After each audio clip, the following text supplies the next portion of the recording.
All right, thank you to everyone who's already joined. I'm going to wait a few more seconds to allow more people to log in, and then we will go ahead and get started.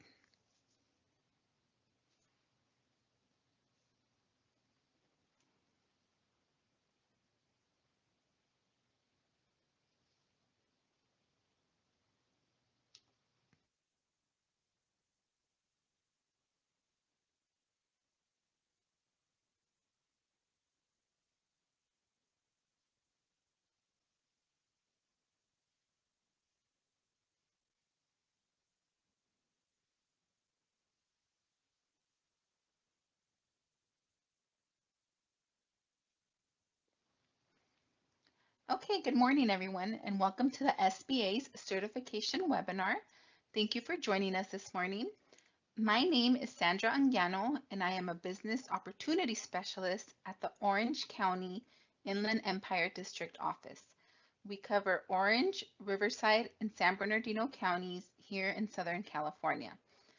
The programs we're going to be discussing today are available nationwide. So if you've joined us from another county or another state, just know that the same rules apply across the board. You will receive a copy of the presentation within the next 24 to 48 hours, as well as a link to the recording. So don't worry about taking any screenshots or jotting down notes. You will receive a copy of the presentation with live links for you to just go ahead and click on them. So today we're going to be covering the 4 SBA certification programs, which are the 8A Business Development Program, the HUBZone Program, the Woman-Owned Small Business Contracting Program, as well as the Economically Disadvantaged Woman-Owned Small Business Contracting Program, and then of course our Veterans Certification Program. For those of you who have joined online via Teams, please make sure to use the Q&A box to type out questions. We don't have the function to go ahead and unmute the lines at this time, so we can't take any live questions. But my colleagues are monitoring that Q&A box, and I'll occasionally glance at that as well and see if there are any questions that I can answer as we go along. So please feel free to use that. At the end of the presentation, I will also be sharing my contact information. So if there are specific questions you may have that you'd like to discuss offline, you'll also have the opportunity to do that. Now, before we jump into the programs, the certification programs, I'm just going to give you a really quick introduction to federal government contracting. This may be useful information for those of you that are just starting off on this journey, or maybe the information that I share could serve as a refresher or clarification for those of you who have already started the process. So let's go ahead and jump into this first before we move on to the certification programs. So the first question that comes to mind is, what does the federal government buy? So the federal government buys just about everything from office supplies to janitorial services to the construction of government facilities and just much, much more, as you can see here on this slide. They are the largest procurer of goods and services with set annual goals for their huge budget. Businesses should do market research to determine if the federal government buys the product or service that you're trying to sell.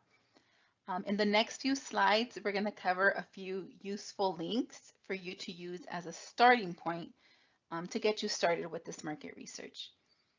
I would also like to point out that there are various levels of government and not all certifications are equal.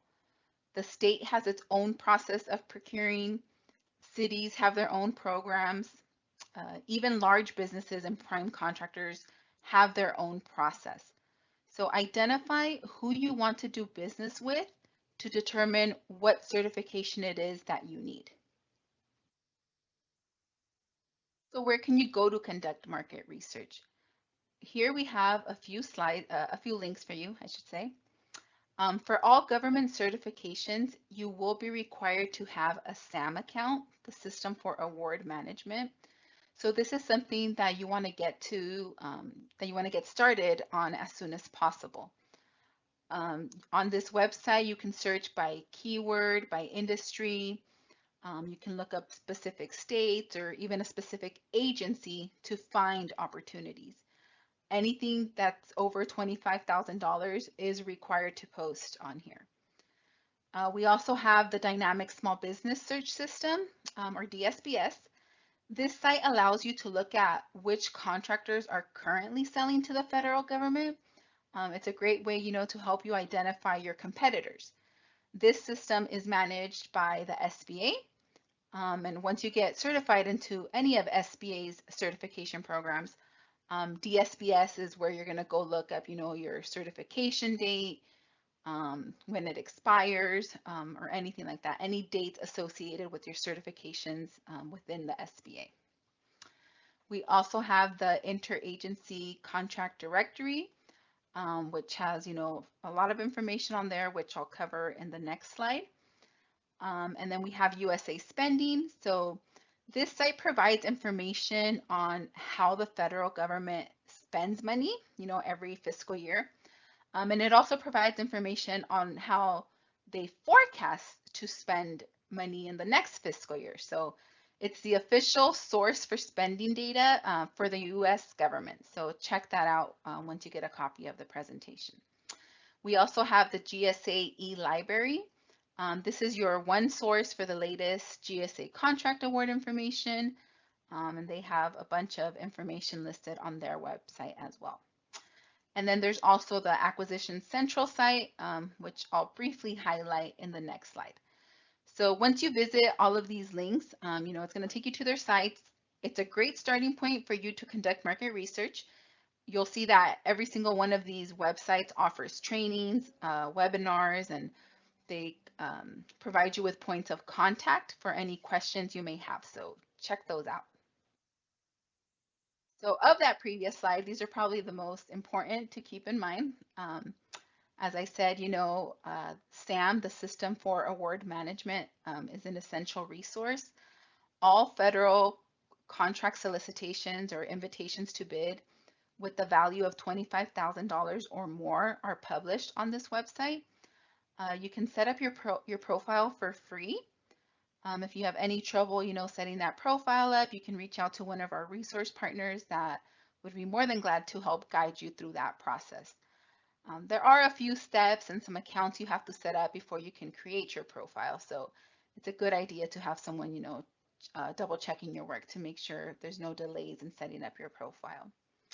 The Acquisition Central site lets you search for forecasts by agency. So each agency has its own website. Like if you do a Google search for, Department of Defense or Social Security, whatever it may be, everybody's going to have their own website, right?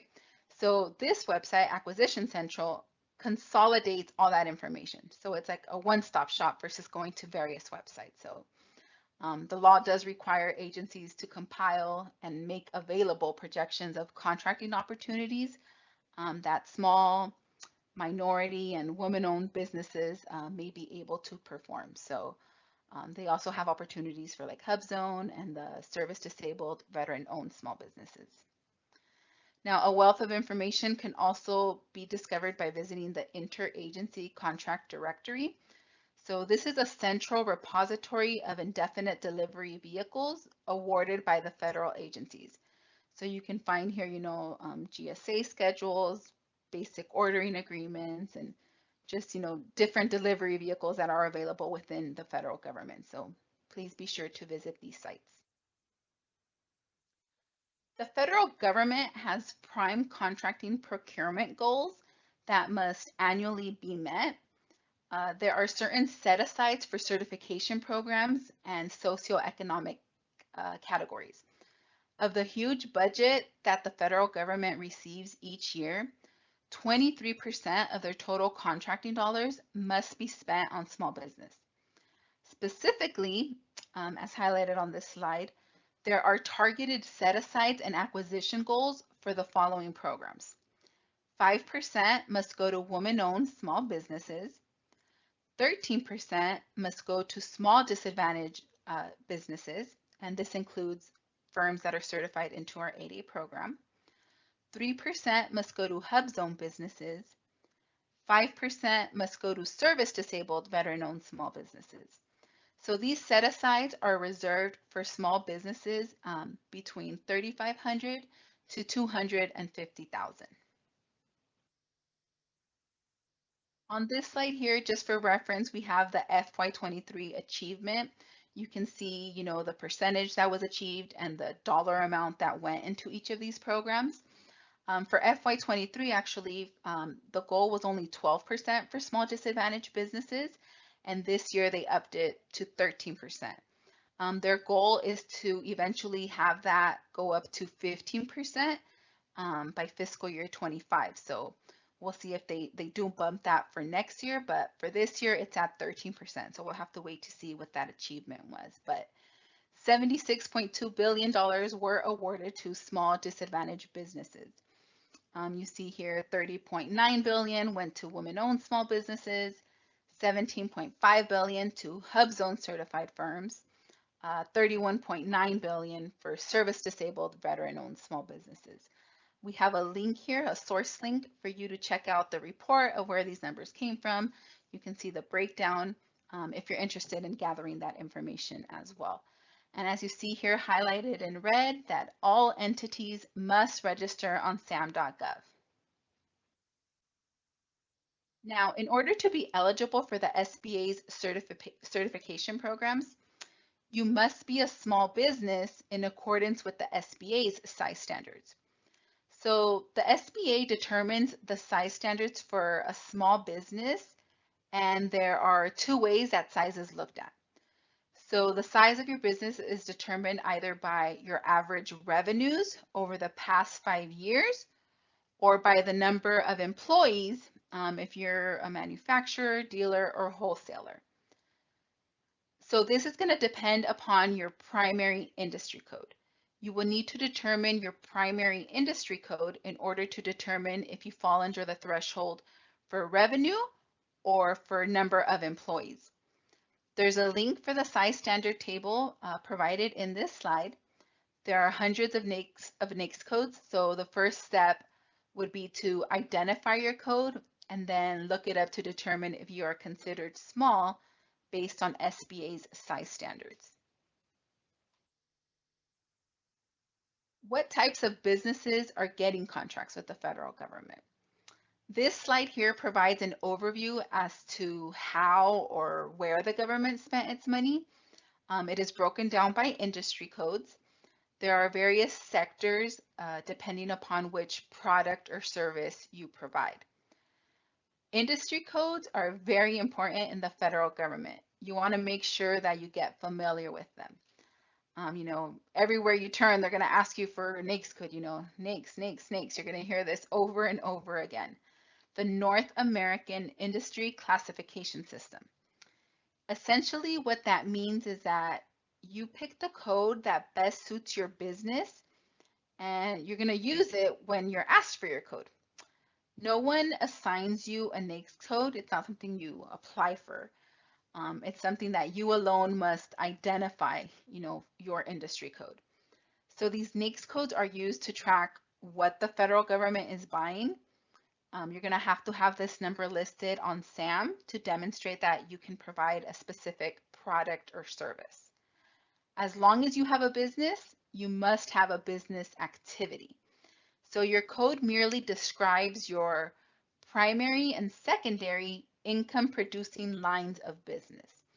Most businesses have more than one revenue producing line of business, so you will need to identify one industry as your primary source of income, but you can have more than one industry listed on your profile. So when you go register for SAM, you can list additional NAICS codes on there. As long as you can provide that service and have the appropriate licenses, you can list those codes on your profile.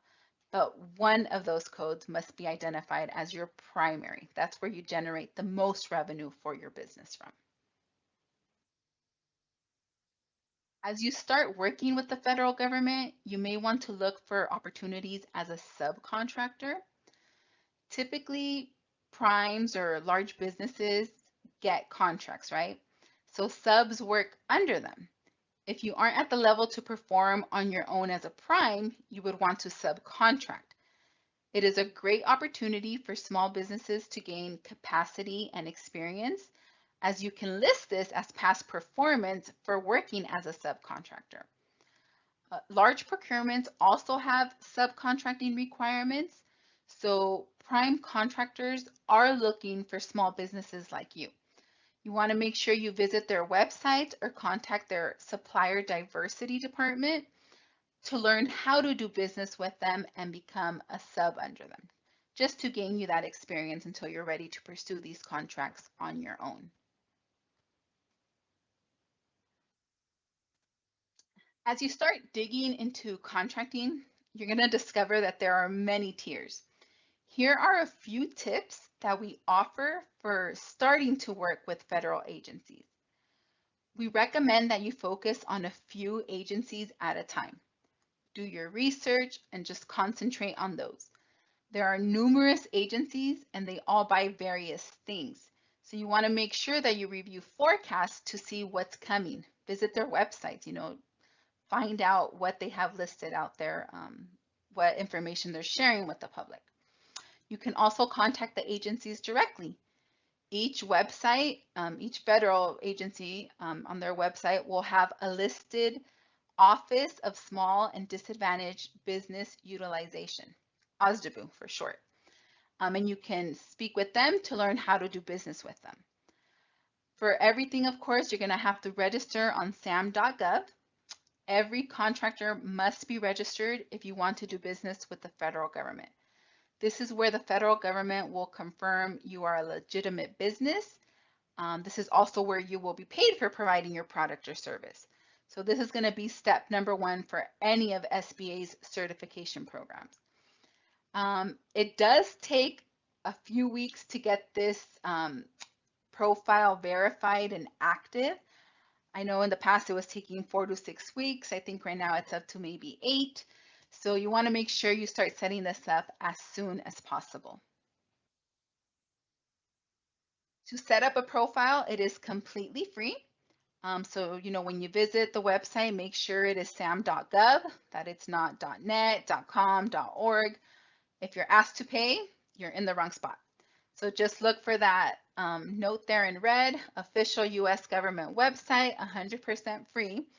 And if you have any questions or need guidance when completing this profile, please reach out to one of our resource partners and they can help walk you through this process to make sure you get everything done right. If you would like more general information on government contracting, I invite you to visit the SBA's Government Contracting Classroom. We have the link here on this slide. Here you will find 5 to 6 minute videos on various topics related to government contracting. There are even videos on how to set up your SAM profile, how to contact, the OSDBU offices, and just many other topics. So I recommend you check it out if you have no knowledge yet. This is completely free and you can play the videos as many times as you'd like.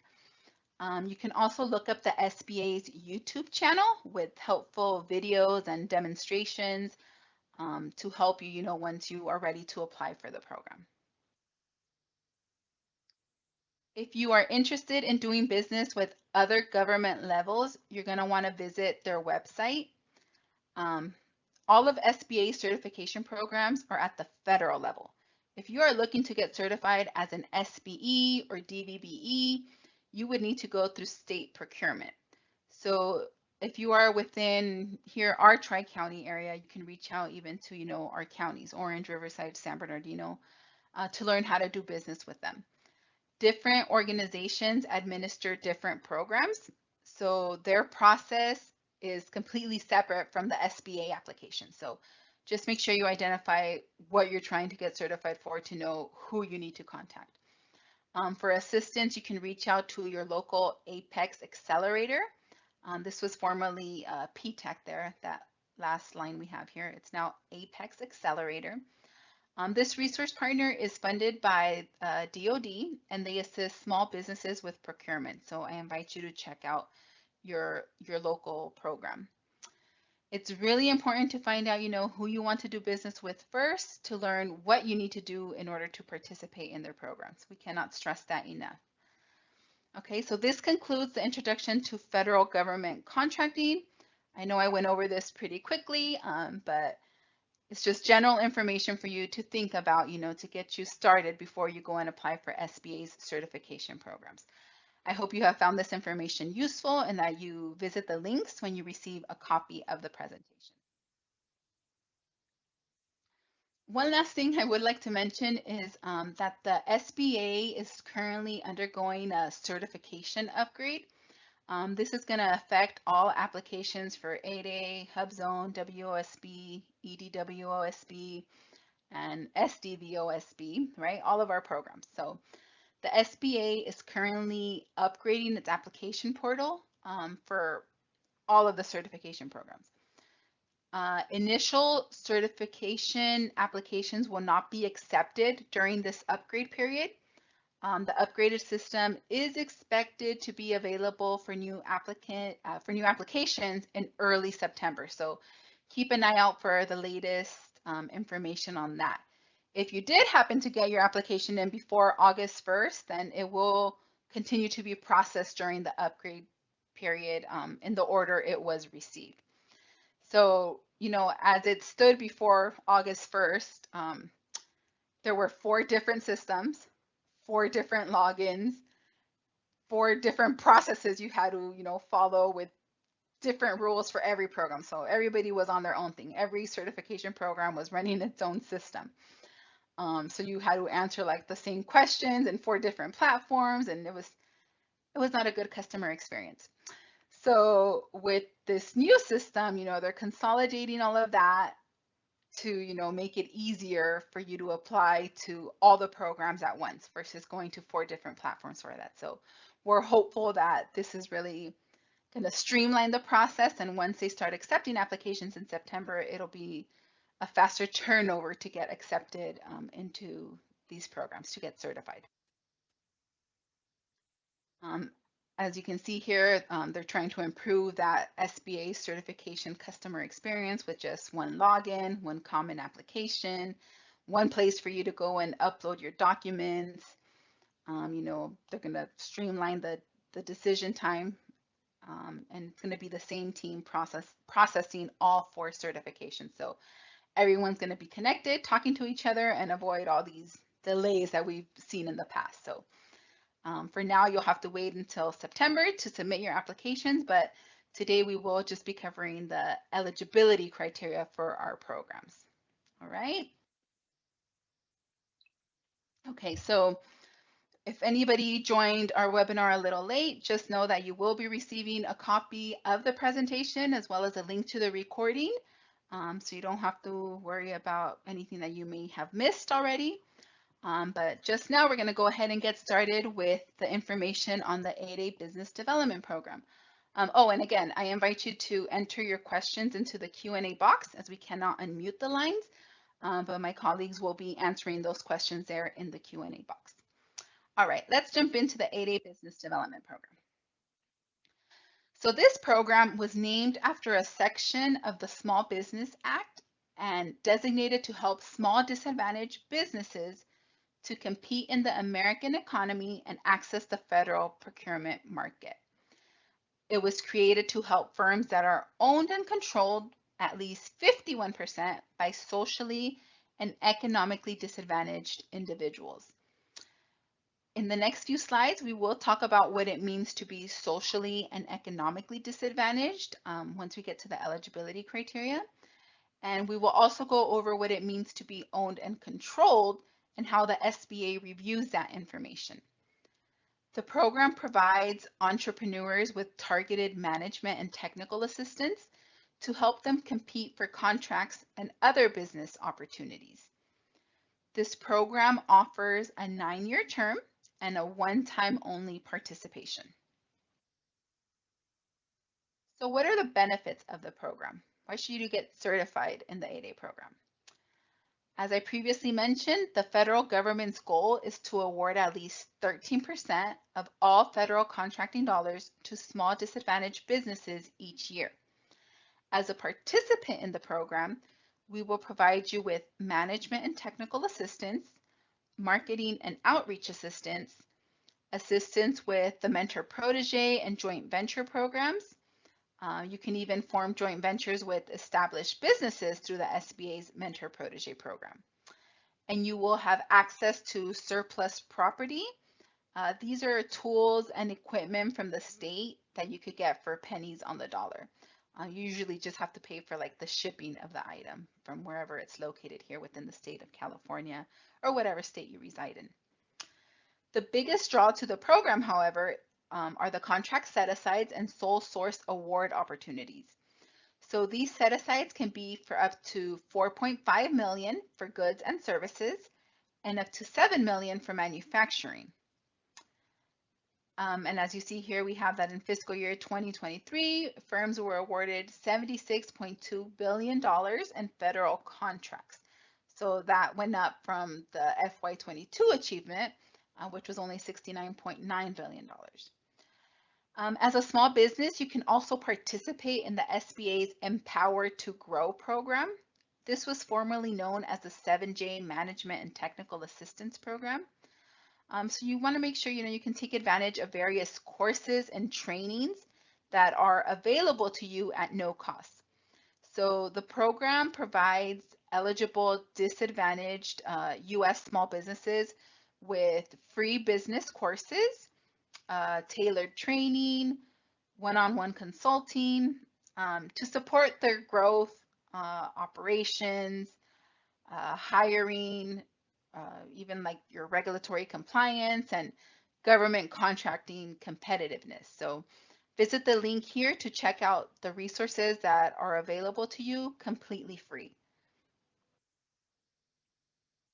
Now on this slide here, we have the eligibility requirements for this 8A program.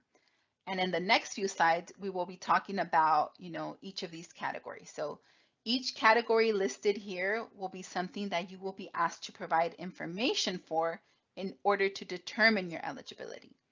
We will talk about ownership, control, U.S. citizens, small business size standards, potential for success, good character, social disadvantage, and economic disadvantage. On the right-hand side there in the red text is the reference for the Code of Federal Regulations. In case you are interested in looking up all the legal terms, that's where you can find it. And at the bottom here, we do have that, you must be in business for at least 2 years before applying for this program. And I'll explain why that rule exists later on.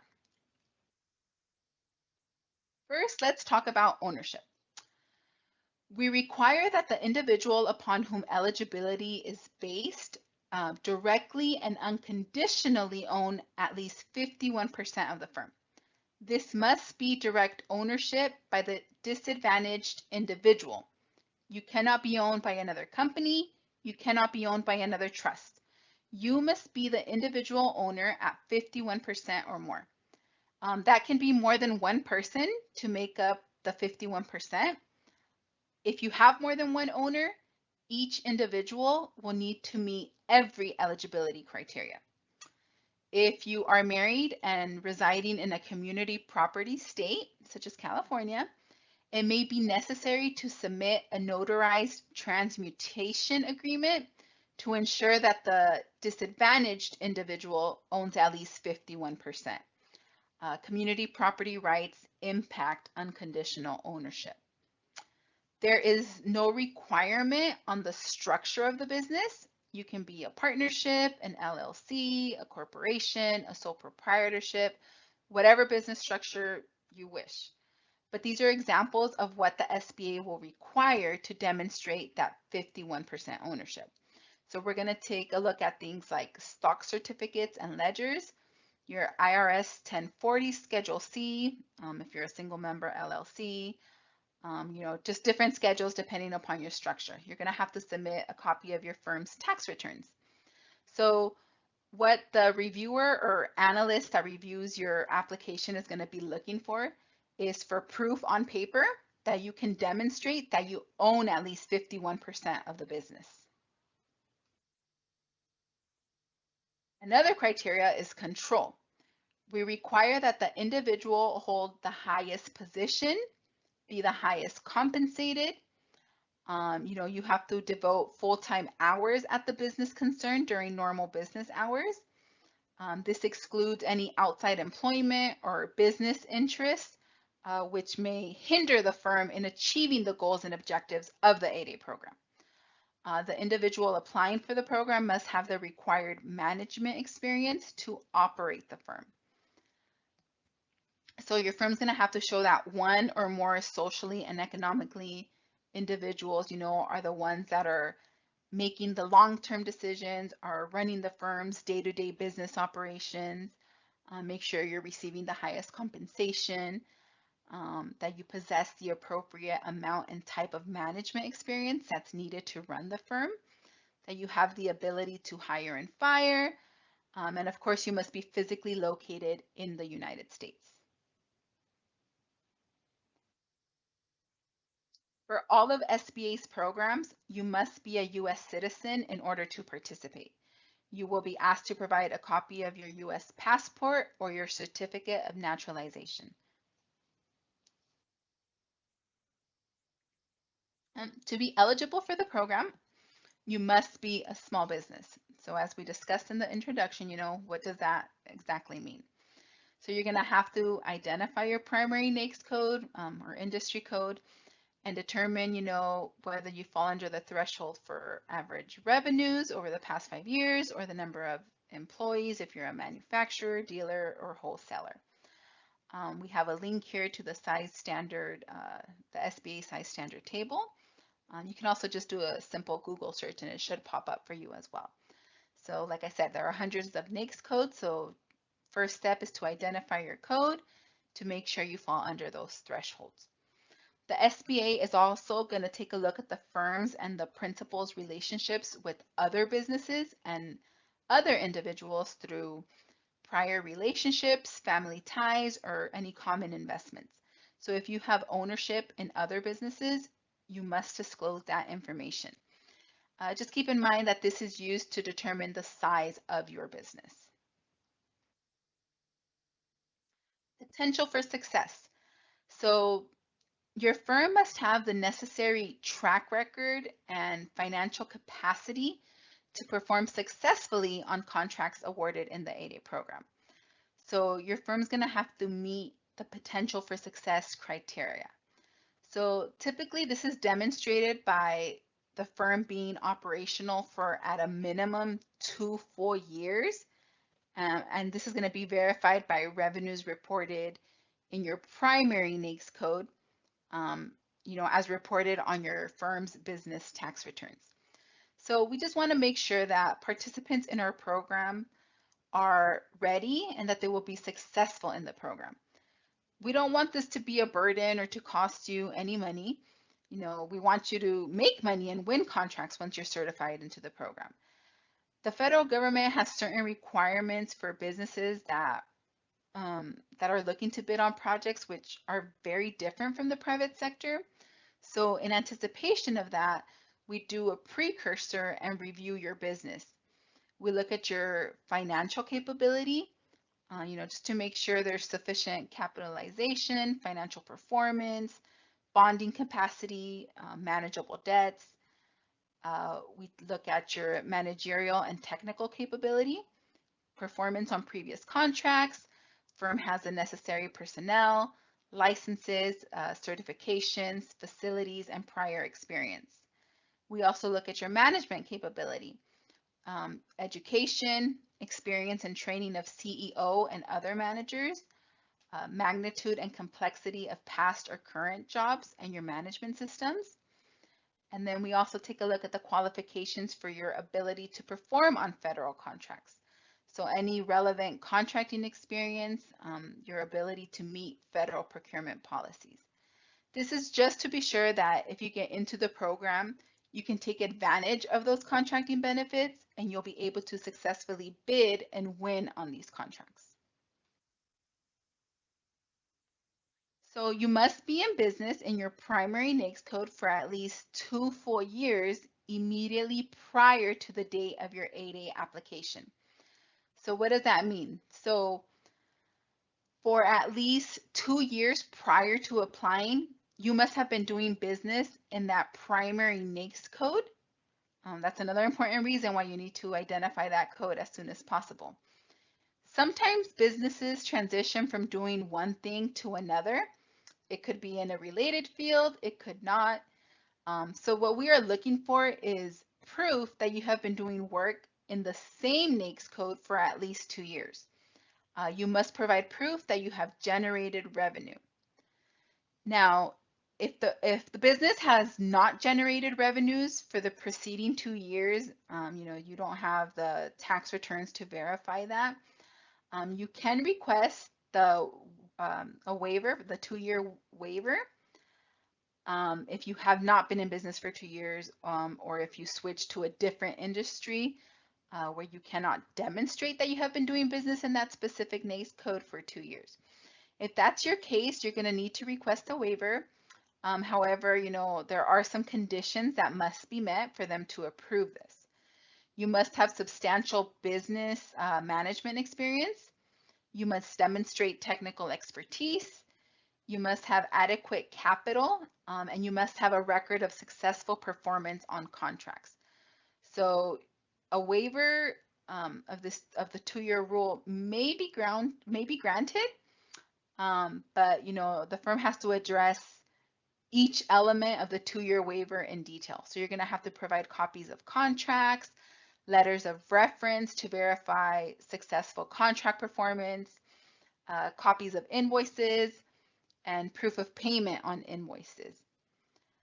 If the firm has not generated any revenues, then the firm will be unable to waive the 2-year rule. So even if you have the experience, but you haven't really, had any sales, then they're not going to grant you that 2-year waiver. So, owners should strategically consider the timing on applying. If their business experience is limited and, your exposure to the federal marketplace is at its infancy. Typically, businesses who have an established track record as a subcontractor or prime contractor at the federal level, they tend to experience greater growth and higher levels of success and sustainability than those businesses that are just starting in federal contracting. So you should really think about, when you're ready to apply for the program. As I've said, the 8A program is a one-time only 9-year term program. You really want to think about when to apply to the program so that you can make the most of the limited time and increase your chances of winning those 8A set-aside contracts. So ask yourself these questions and be honest with yourself, before you even start the application. If you're a single person company, a sole proprietorship, you've never done a contract larger than 300,000, maybe you want to focus on building your business a bit more before you apply for the program and waste your 9-year term. Some firms may be eligible for the 8A business development program. You check off all the boxes, you meet the criteria, but that doesn't necessarily mean that you're ready to contract with the federal government, right? So ask yourself these questions to determine if you are on a path to success. Is your business procurement ready? Make sure you are ready to do business with the government before you start obtaining your certifications. At this point, like today, can you identify the federal agencies that purchase what you sell? Can you provide examples of similar work that your firm has completed that generated revenue? Are you prepared to access a line of credit or performance bond if that's required? Do you have financial and payroll systems that are compatible with the government's requirements? Can you produce financial statements and payroll records? Are you ready to go with all of that stuff? Or something as basic as, have you selected a NAICS code? Are you already registered in STAMP? Do you have your profile up and running? Have you completed a capability statement? So, just be sure you time it right so you don't spin your wheels for 9 years once you get into the program. Your potential for success will depend on what stage your business is in. Are you just starting up or are you well seasoned? The more seasoned you are, the better off you'll be in the program. Now, Let me just take a quick sip of water. That's a lot of information there. Okay, so the next criteria we're going to talk about is good character. So the SBA wants to make sure that participants in our program have good character. So the SBA looks at the following to make this decision: adverse information regarding criminal conduct, violations of any SBA regulations, debarred or suspended firms or individuals, any principal who is incarcerated or on parole, submission of false information during the application process or after approval, any firm or any of its principals that fail to pay financial obligations to the federal government. Examples of that, of those obligations, are like any tax liens or being delinquent on a student loan. If you ever defaulted on an SBA loan, or any federal obligation is going to lead them, the analyst reviewing your application, it's going to lead them to finding that you do not have good character. Perhaps you had a tax lien, but now you're on a payment plan. That's fine. You can submit that, as long as you can show on paper you have proof that you're on a payment plan, that you're current with that, then that's okay. But anything outside of that, they can deem that you do not have good character and you would not be eligible for the program. Okay, now let's talk about the social disadvantage, right? We've mentioned social, economic. Let's talk about social. So the definition of social disadvantage means that an individual has been subjected to racial, ethnic, or cultural bias within American society because of their identities as members of groups without regard to their individual qualities. So this is straight from the CFR, right?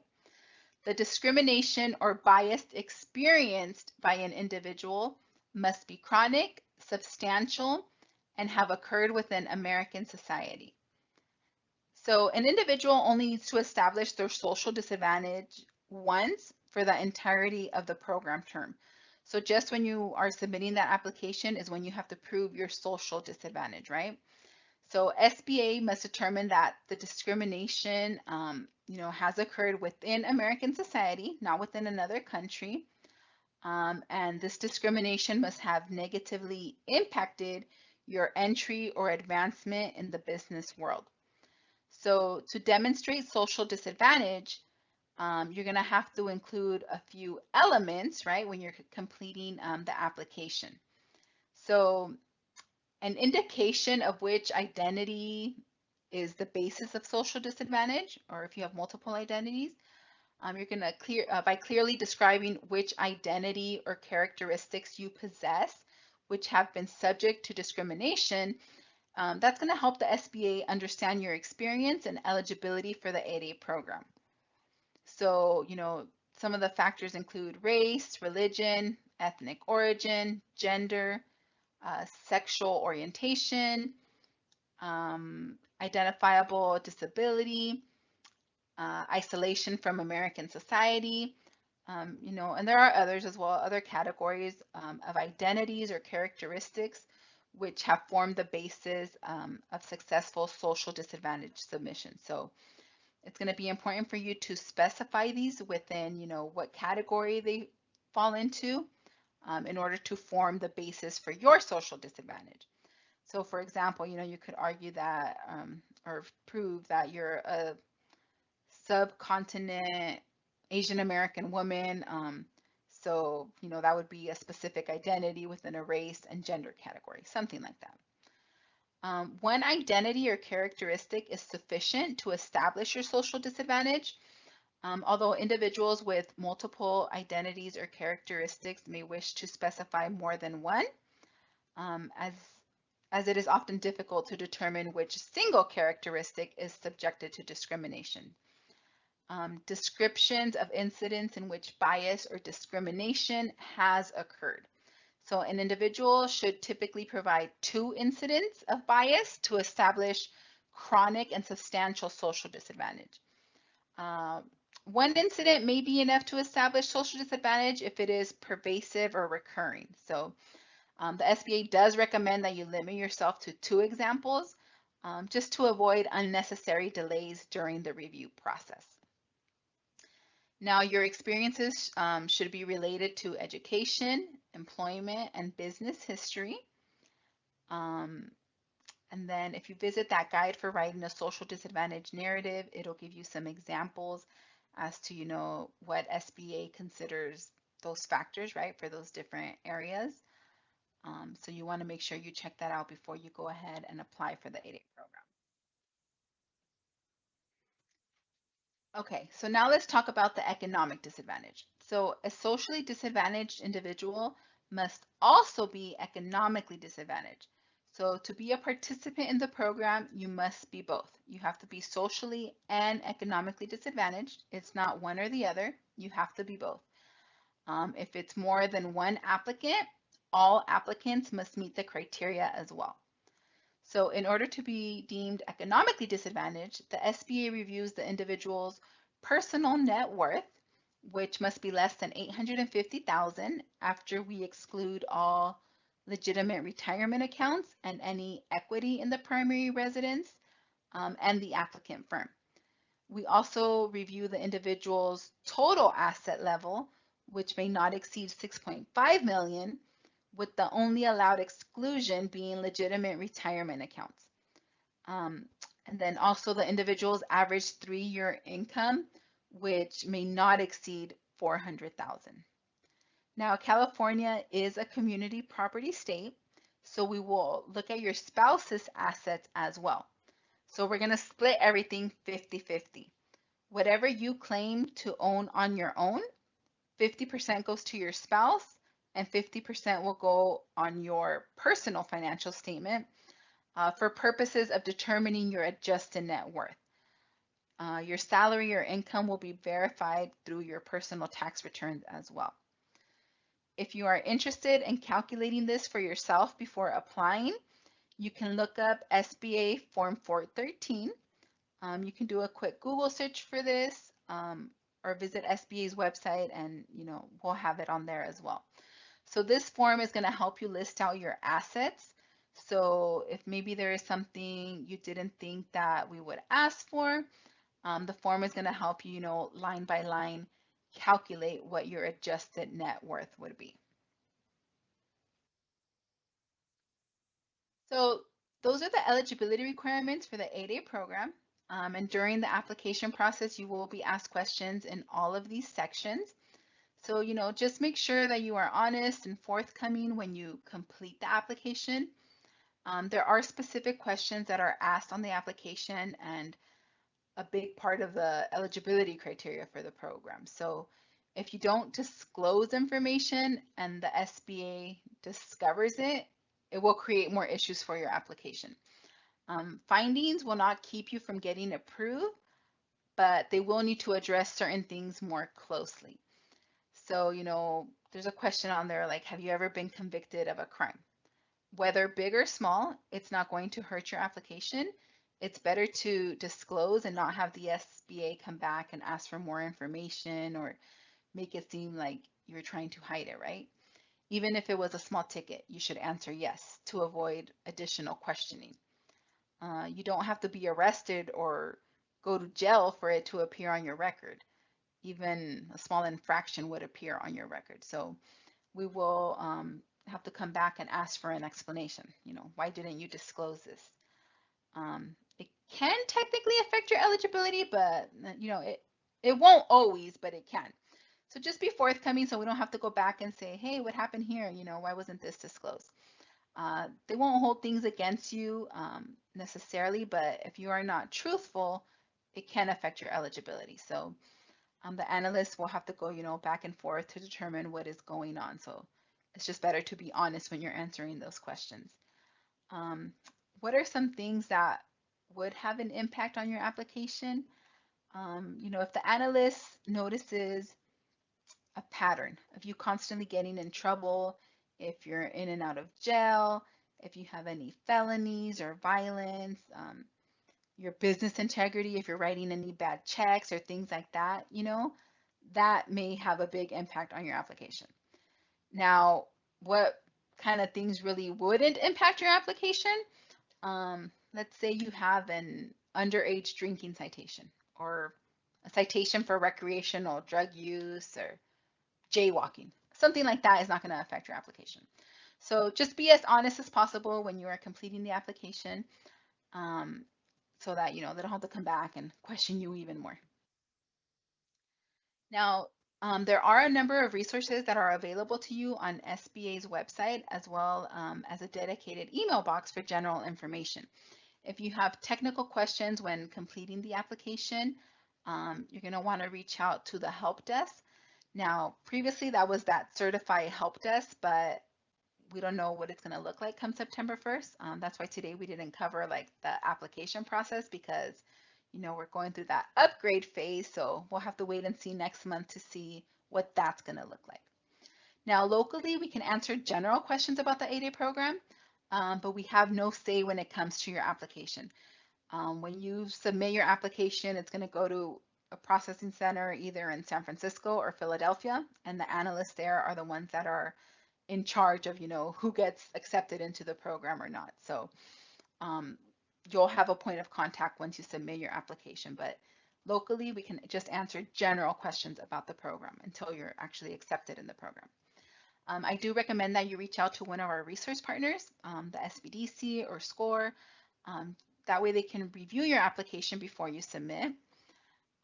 We also have a bunch of like frequently asked questions and different tools and program information for 8A on our website. So the latest information will be posted there once the new application portal is available.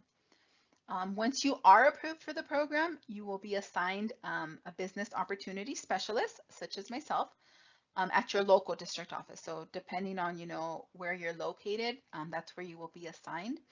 And we're here to help you navigate through the program through your 9-year term.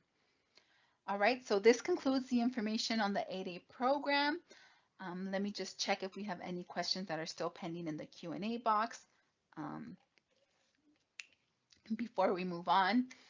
Oh, and I knew we do have here at the bottom here, sorry, I forgot to mention, our program office does host monthly conference calls with the staff from DC actually. I don't know if they're going to continue to do this after the new application portal rolls out, but for now they're still continuing with that. So if you have specific questions that you'd like to address with them, you have the call-in number and the conference ID here listed. All right, and I think we have gotten to the questions in the Q&A box, but if anything else comes to mind, please feel free to type that out in there, and we will get to it as soon as we can. Okay, the next program we're going to be talking about today is the HUBZone program.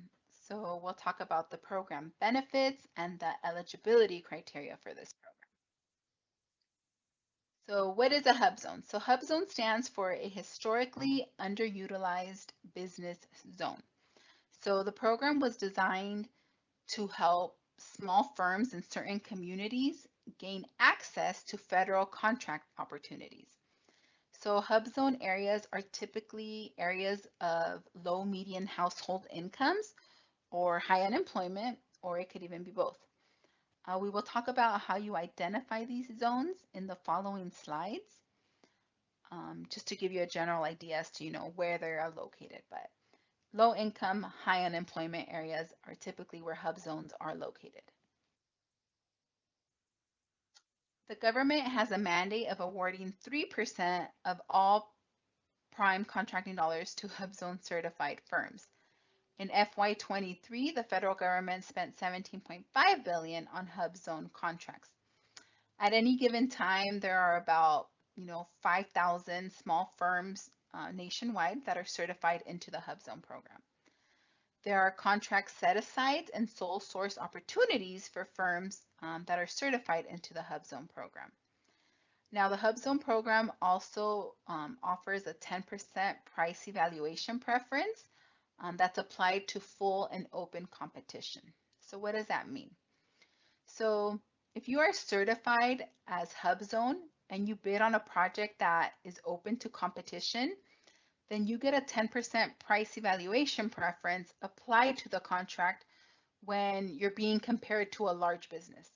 So if solely based on price and you and a large business have the same pricing, they will apply that 10% price evaluation preference meaning that they're going to add 10% to that large business so that your bid would be considered lower.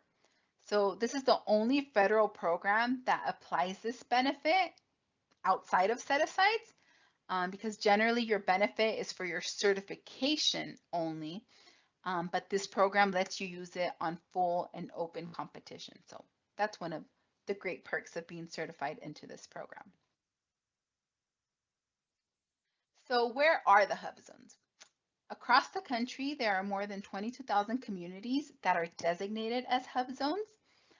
Currently, there are 7 different designations that qualify as hub zone areas.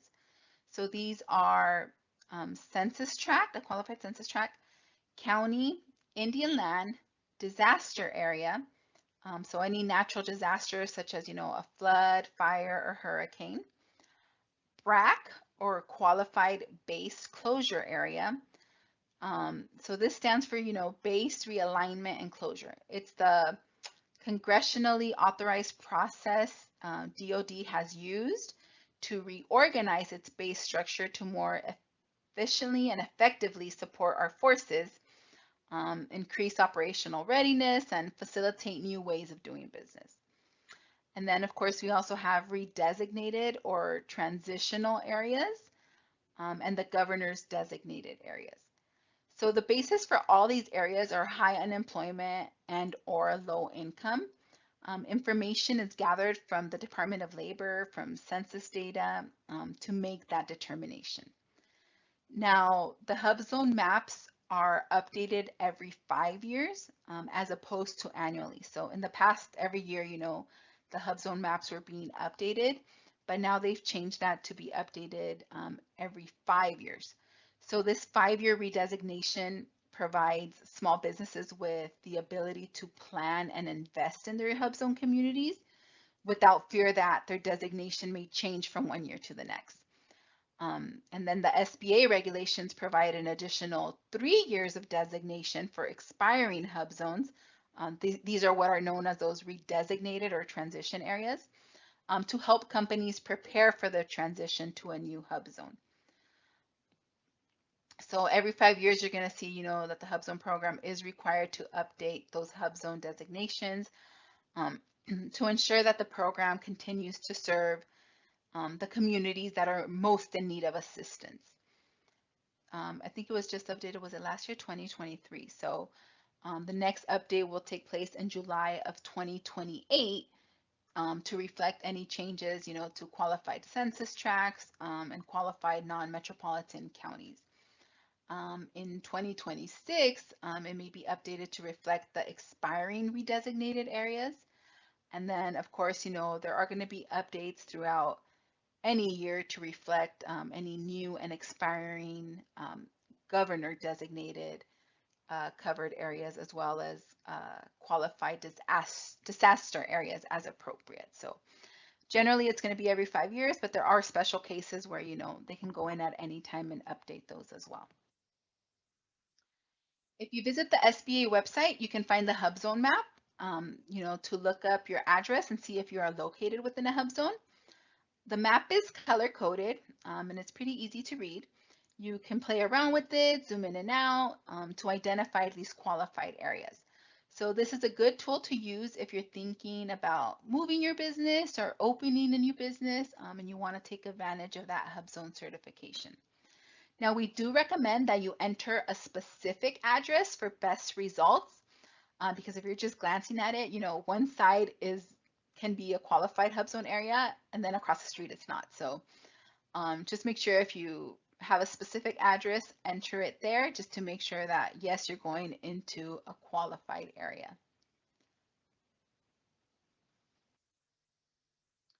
Okay, so to be eligible for this program, there are 4 major eligibility requirements that must be met.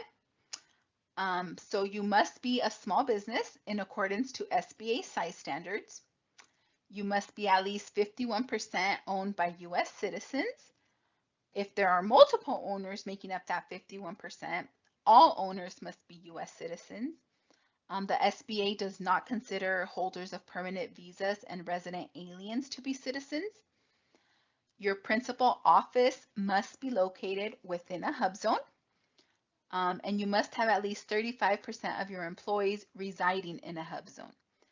You can find the full qualification criteria in Title 13, Part 126, Subpart B of the Code of Federal Regulations. That's the red text you're seeing here. And we will cover these 4 areas in the following slides, just for some more clarification. So first, let's talk about size. So like we've mentioned before, you have to be a small business in accordance with SBA's size standard table. So you're gonna have to identify that NAICS code, make sure you meet the threshold. We've gone over this, right? In the introduction and the 8A program. It's the same for the HUBZone. At the time of application for certification, a HUBZone small business concern must meet SBA's size standards for its primary industry classification. And then at time of initial contract offer, a HUBZone small business concern must be small for the size standard corresponding to the NAICS code assigned to the contract. And of course, the contracting officers that are issuing these contracts will be responsible for verifying that information as well. But you should be aware of it before you even go and bid on these contracts. In addition to the size, we're also going to look at the ownership. So business must be directly and unconditionally owned and controlled by at least 51% U.S. citizens. As I said, we do not consider holders of permanent visas and resident aliens to be citizens. Your principal office must be located within a designated hub zone. So principal office means the location where the greatest number of the concern's employees at any one location perform their work. So if you have if an employee works at multiple locations, then the employee will be deemed to work at the location where the employee spends more than 50% of his or her time. Now, if you have an employee that does not spend more than 50% of his or her time at any one location, and one of your locations is a non-hub zone location, then the employee will be deemed to work at a non-hub zone location.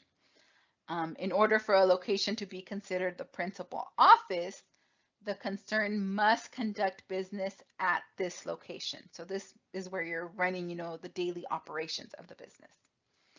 Now, for those concerns whose primary industry classification is services or construction, the determination of principal office excludes the concern's employees who perform more than 50% of their work at job site locations to fulfill specific contract obligations. So if all of a concern's employees perform more than 50% of their work at job sites, then the concern does not comply with the principal office requirement because they're not physically performing the work there, on the qualified area on the map. Aside from being located in a hub zone, at least 35% of your employees must also reside in a hub zone. Now, the SBA has its own definition as to what an employee is for the purpose of applying to this program. So an employee means all individuals employed on a full-time, part-time, or other basis, so long as that individual works a minimum of 40 hours per month, not per week, per month. So this includes employees obtained from a temporary employee agency, leasing concern, or through a union agreement. Volunteers are not considered employees, and you cannot count them as part of the 35% requirement. Now, the SBA defines reside to live in a primary residence at a place for at least 180 days or as a currently registered voter, and with intent to live there indefinitely. So if you have an employee who just moved, or they've been at their new address for 30, 60 days, they can demonstrate their intent by updating their ID or driver's license, and then you would submit a copy of that with your application, to fulfill this requirement. Now, when determining the percentage of employees that reside in a hub zone, if the percentage results in a fraction, round up to the nearest whole number. Now, I know this can be a little complicated with the, calculating all this stuff, all these, the requirements and percentages. So if you have a specific scenario or you're unsure how to count employees and whether or not they qualify, feel free to reach out to us and we can talk about that offline and, go over through your specific case to see if you would be meeting the criteria for this. Okay, we're not going to talk about again the application process because we don't know what that's going to look like come September. But let's talk about the annual recertification. So HUBZone regulations still require that all certified HUBZone firms recertify annually that they remain in compliance with the program's requirement. So although there is no limit to the length of time a firm may qualify as a HUBZone firm, this isn't like the 8A program where you just have a 9-year term. No. But the certification, the HUBZone certification is also not a lifetime certification. You will need to recertify for the HUBZone program once a year. This is going to be around, your approval day, your anniversary date of when you first got accepted into the program. Now, please note that if a firm fails to recertify within the required time frame, the SBA will propose the firm for decertification. And once you've been decertified, if you want to, be active again, you're going to have to start the whole application process all over again.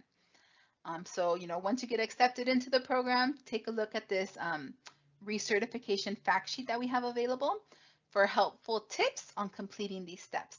And again, this will probably be updated once our new application portal is up and running. During your active participation in the program, a program examination will also be required every 3 years.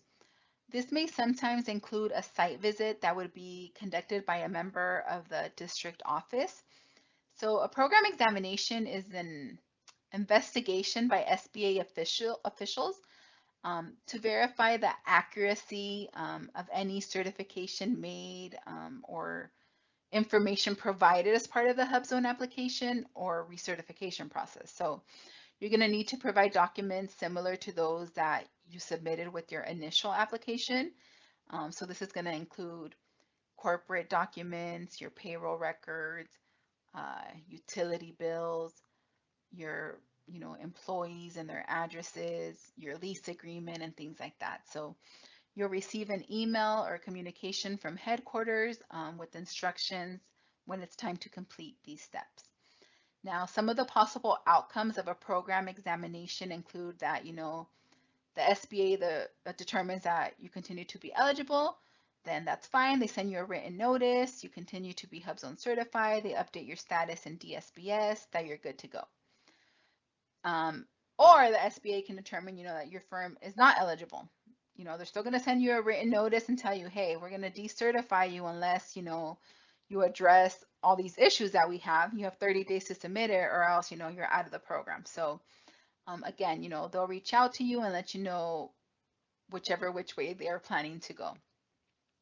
Now, if you just completely fail to respond, the SBA may also propose decertification based on your failure to cooperate with the program examination. So more information on this can be found on the program examination fact sheet.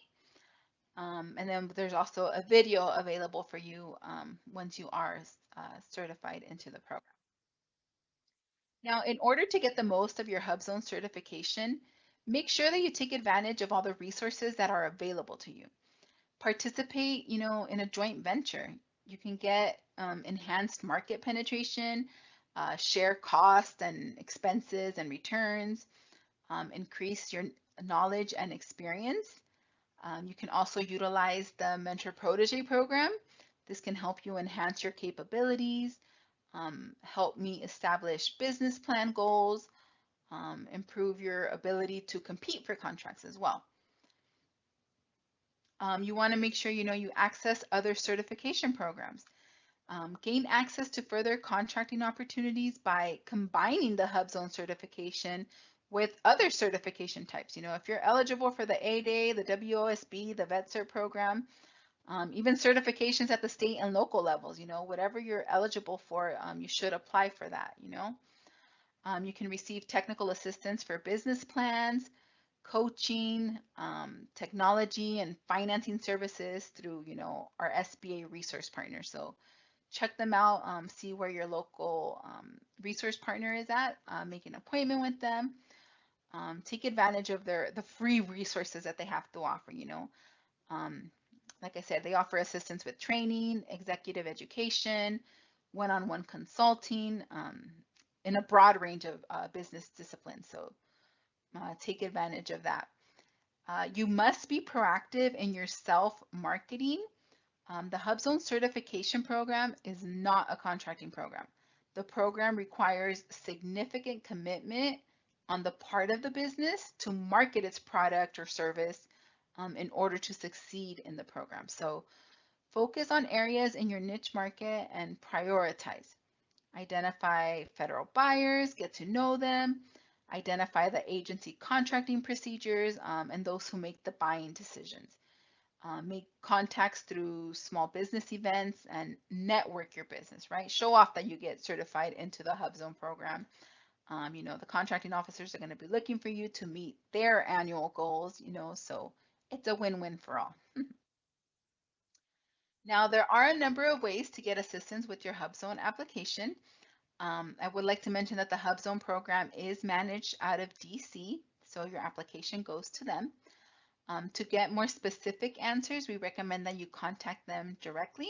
We can answer general questions here locally, but we don't have, access to the application portal.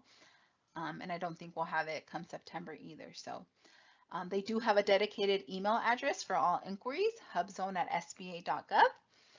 They also offer conference calls on Tuesdays and Thursdays, and they are available during those times to answer any questions you may have.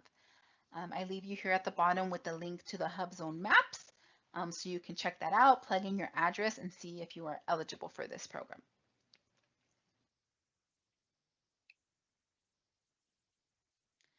I don't see any questions in the queue right now for the Q&A box, but please feel free to enter your questions there. My colleagues have been answering those, so thank you for those questions there.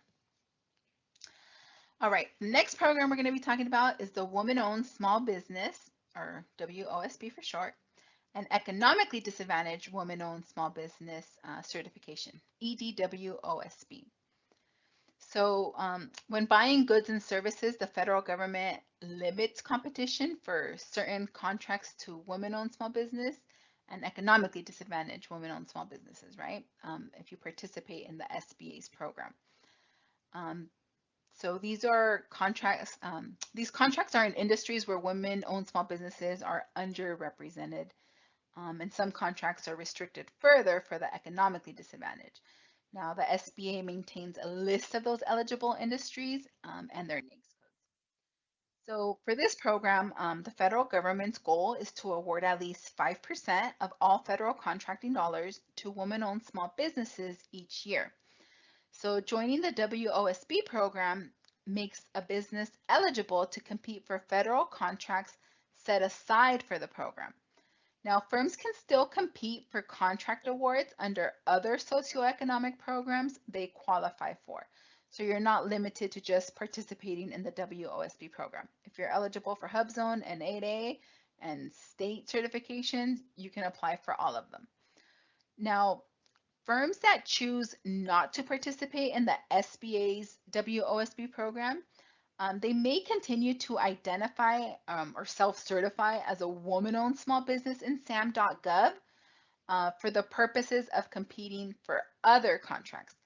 However, if you do that self-certification, you will not be eligible to pursue federal contracts that are restricted for SBA certified WOSBs and EDWOSBs.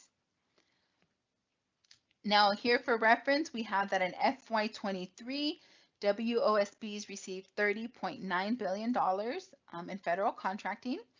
This was up from $28.1 billion in FY22. So accounting for nearly the 5% of the FY23 total eligible dollars. This marks the highest dollar amount ever awarded to WOSBs. And this has mostly been in industries in professional, scientific, and technical services, and of course, construction as well. Okay, so how do you know the WOSB program is right for you? Let's touch on the eligibility criteria for this program. So to be eligible for the Women's Contracting Program, a business must be a small business concern for the primary NAICS code or the contract that's assigned to the set aside. WOSB and EDWOSB has limited NAICS codes. So there are only a number of NAICS codes that are eligible for this program. So not everyone can participate.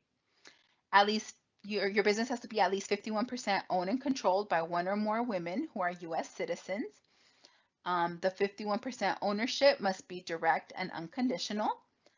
Women must be the ones managing the daily business operations. So this includes, a woman must hold the highest officer position within the business. The woman must work at the business full-time during normal working hours. The woman must have managerial experience required to run the business. The women must be the ones making the long-term decisions for the business.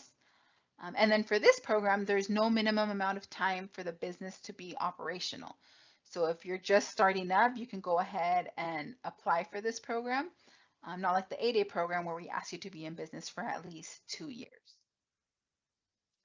Now, in order to qualify as an economically disadvantaged woman-owned small business, one or more economically disadvantaged women must unconditionally and directly own at least 51% of the applicant firm. So each individual whose ownership interest will be used to qualify for EDWOSB designation must submit additional documentation demonstrating their financial condition meets the defined economic threshold. So now you'll notice that these thresholds are in line with the 8A, the economic disadvantage there. So your personal net worth must be less than $850,000, excluding your ownership interest in the concern and any equity interest in the primary personal residence. Income must be $400,000 or less in adjusted gross income averaged over the previous 3 years preceding the certification. Total assets must be $6.5 million or less for the fair market value of all personal assets, including your primary residence and the value of the business concern. In order to demonstrate your eligibility for program participation, all applicants must provide proof of U.S. citizenship, regardless as to which certification you are applying for. So whether it's WOSB or EDWOSB. Depending on your business structure, you will be asked to provide additional documentation. For LLCs, you will need to provide things such as articles of organization, your operating agreement.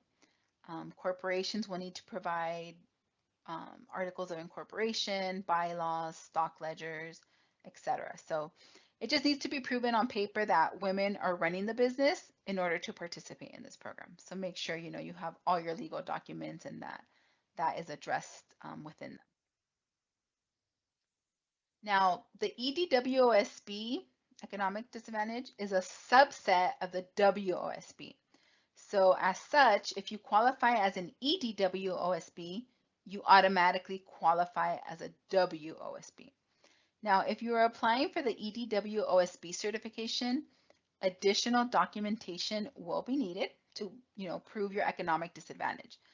So you will need to complete an additional questionnaire, and you're going to have to fill out a personal financial statement, that SBA Form 413 we talked about earlier. You're going to have to submit a completed and signed IRS Form 4506T, just so that we can confirm your revenue and earnings, as well as copies of your 2 most recent personal tax returns, which must include your W-2 forms, and any other additional information to confirm your eligibility. And keep in mind that if more than one woman make up the 51% ownership, then all women need to submit this information. If you don't have W-2s, you may submit your 1099s. individual federal income tax returns for yourself and your spouse.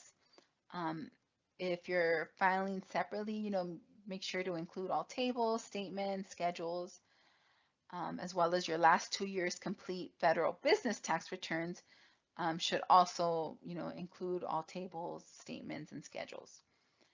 Previously, the SBA requested 3 years of W-2s or 1099s and 3 years of, the tax returns, but they recently changed that to just the 2 years, so less paperwork for you to upload. Applicants should note, however, that to determine an applicant's financial condition, the SBA reserves the right to request additional federal tax return information if it is determined that additional information is necessary. So just keep that in mind. So as I mentioned, when we're going through the eligibility criteria, to qualify for this program, your NAICS code must fall under a certain list of eligible industries. So not all NAICS codes are eligible to participate in this program. These contracts for WOSB and EDWOSB are for specific industries where women-owned small businesses are underrepresented. So the SBA maintains a list of those eligible industries and their NAICS codes. So you want to make sure that your NAICS code appears on the list before you apply. You can click on this link here at the bottom for a full list of those eligible NAICS code.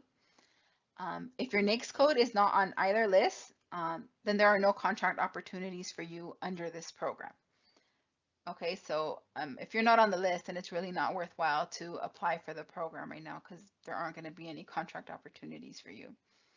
I believe there are about 733 eligible industries, with like 626 of those under the WOSB program and an additional 107 for economically disadvantaged women-owned small businesses.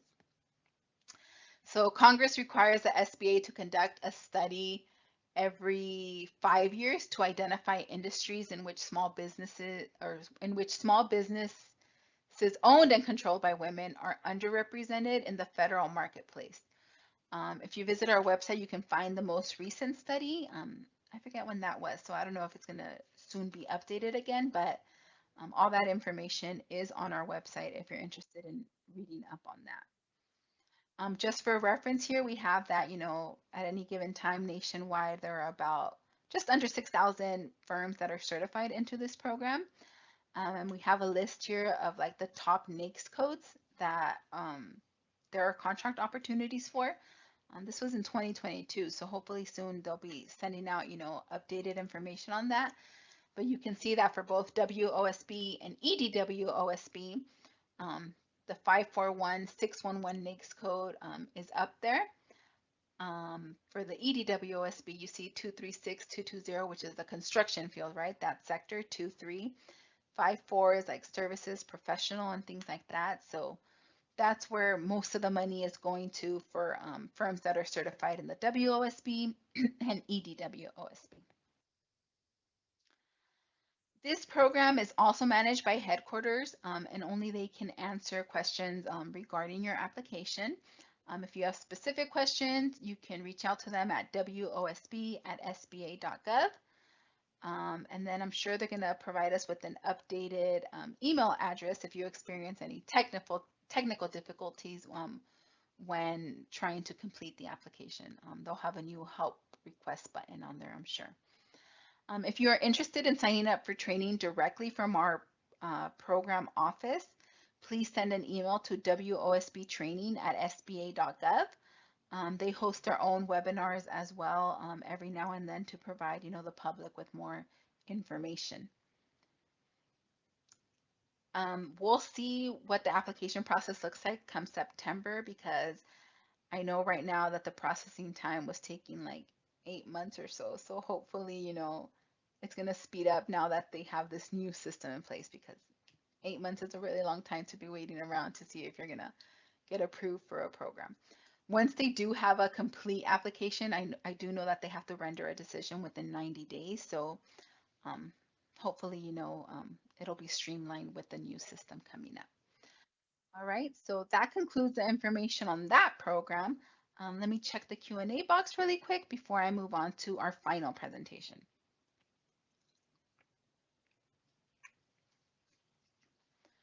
Um, I don't see any questions in the queue, but feel free to use that Q&A box if you have any questions about anything we've covered so far. Now, our last presentation is the VetCert. This one will be short and sweet, and then we will wrap up, all right? So every year, the federal government awards a portion of contracting dollars specifically to businesses that are owned by veterans.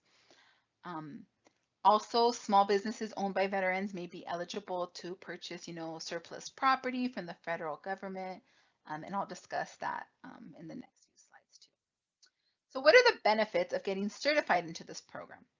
So the federal government aims to award at least 3% of all federal contracting dollars to service-disabled veteran-owned small businesses each year. So competition is limited for certain federal contract opportunities to businesses that participate in this program. So joining the service-disabled veteran-owned small business program makes your business eligible to compete for the program's set-aside and sole source contracts. Now, service-disabled veteran-owned small businesses may self-certify, or actually not anymore. I think this was through 2023 to compete for, contracts at most federal agencies. But I think that ended 2023. Sorry. Certified veteran-owned small businesses can find additional opportunities to pursue sole source and set-aside contracts at the U.S. Department of Veterans Affairs under the VA's VetCert Program too, if you're interested in that. And of course, you can also compete for contracts under other qualifying socioeconomic programs.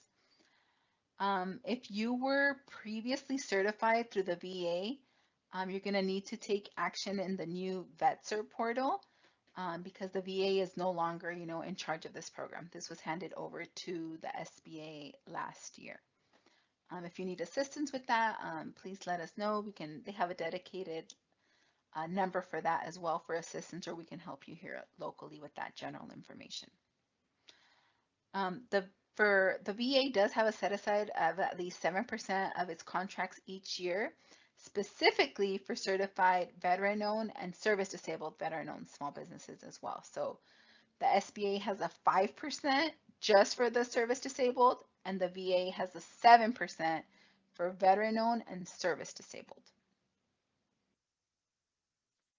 To apply for certification with SBA as a veteran-owned or service-disabled, you must meet the following requirements. You must be considered a small business as defined by the size standard corresponding to any NAICS code listed in the business's SAM profile. Have no less than 51% of the business owned and controlled by one or more veterans. For certification as a service-disabled veteran-owned small business, you must have no less than 51% of the business owned and controlled by one or more veterans rated as service-disabled by the VA. Now, for those veterans who are permanently and totally disabled and unable to manage their daily business operations of their business may still qualify if their spouse or appointed permanent caregiver is assisting in that management. So we can provide you with more information on that as well to make sure you meet that criteria. Now, as a participant in this program, you may get federal surplus property from the State Agency for Surplus Property, SASP, in the state where the property will be primarily located and used. So GSA oversees the reuse and donation of federal personal property. So they manage this GSA access.gov account, right? And it allocates property to the states for donation. They also review State Agency for Surplus Property operations. Now, there are a few conditions or things you must agree to in writing before you can go ahead and participate in this program, right? You're going to have to, say that you're located and operated within the state of where you're requesting the equipment, that the property is going to be used in your normal conduct of your daily business. It's not for personal or non-business use. That's prohibited. That you're not going to sell, transfer, loan, lease, or dispose of the property, as you're using it while you're participating in the program. So here's all that criteria that they have, right, for you to read and agree to before you can participate. We do have a link there to contact the SASP in the state where your veteran-owned small business is headquartered for more details on program requirements and eligibility. Okay, so to get the most up-to-date information on this program, I encourage you to visit the SBA's website. This program is managed out of headquarters. We don't have access to your application here in the field. So for program-specific questions, please reach out to vetcert@sba.gov. For more general questions, you can reach out to us here locally, or even one of our research partners can help guide you or clarify any confusion you may have. If you rather speak to someone, they do have a dedicated call center that can assist, and the number is listed here on this slide. The call center is available Monday through Friday from 8 a.m. to 6 p.m. Eastern Time. And then, of course, we have a document, on frequently asked questions about this VetCert program. So this concludes the information on the VetCert program. I told you it'd be short and sweet.